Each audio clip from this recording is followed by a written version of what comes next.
कामयाबी एक ऐसा रास्ता है जिस पर आपको अकेले ही निकलना पड़ेगा। इस राह की मंजिल तक पहुंचने के लिए कई मुश्किलात का सामना करना पड़ेगा, इसलिए इस पर हर कोई नहीं चल पाता। जो लोग भेड़ बकरियों की तरह दूसरों के भरोसे बैठे रहते हैं वो कभी नहीं जान पाएंगे वो क्या हैं।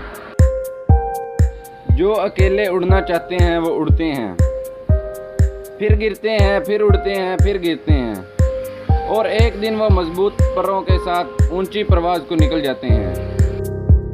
जब इस राह पर जा रहे हो तो आपकी तरफ कोई ध्यान दे या ना दे, किसी की भी परवाह मत करो।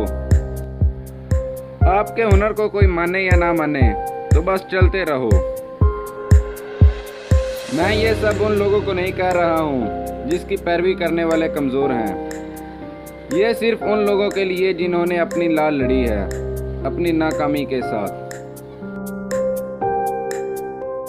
उन लोगों पर कोई यकीन नहीं करता जिनको अपने आप पर यकीन नहीं होता। ये यकीन तब करेंगे जिस दिन आप इनको कामयाब होकर दिखाओगे, क्योंकि ये लोग तो सिर्फ चढ़ते सूरज को सलाम करते हैं। अकेले ही एक पार्टी की बुनियाद रखने वाला इंसान 22 साल के बाद पाकिस्तान का प्राइम मिनिस्टर बन गया। इसकी राह पर कई रुकावटें आईं, बहुत कुछ हुआ, लेकिन वो डटा रहा क्योंकि उसे अपने आप पर यकीन था। अकेले लड़ाई लड़ने के लिए अपने आप में हिम्मत पैदा करो, अपने आप को जानो, अपनी ताकत को जानो। इस ताकत को जानने के लिए तुम्हें अकेले ही सोचना पड़ेगा, अकेले ही कदम बढ़ाना पड़ेगा, क्योंकि लोग तो सिर्फ चढ़ते सूरज को सलाम करते हैं। जब तक तुम अपने दिमाग को नहीं बदलोगे तुम्हारी जिंदगी नहीं बदल सकती। उसने ये सब कर लिया क्योंकि उसके पास ये सब था। मैं ये नहीं कर सकता क्योंकि मेरे पास ये नहीं है।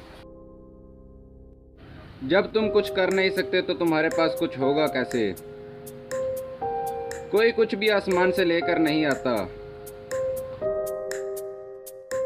वो अपनी हिम्मत से अपनी मेहनत से इसको बनाते हैं। ये सब एक्सक्यूजेज हैं कुछ ना करने के। तुम्हें खुद ही उठना है और इन चीज़ों को रोल डालो जो तुम्हें रोंद रही हैं। अपनी मनफी सोच ख़त्म करो, जब तक गिरोगे नहीं तो उठोगे कैसे?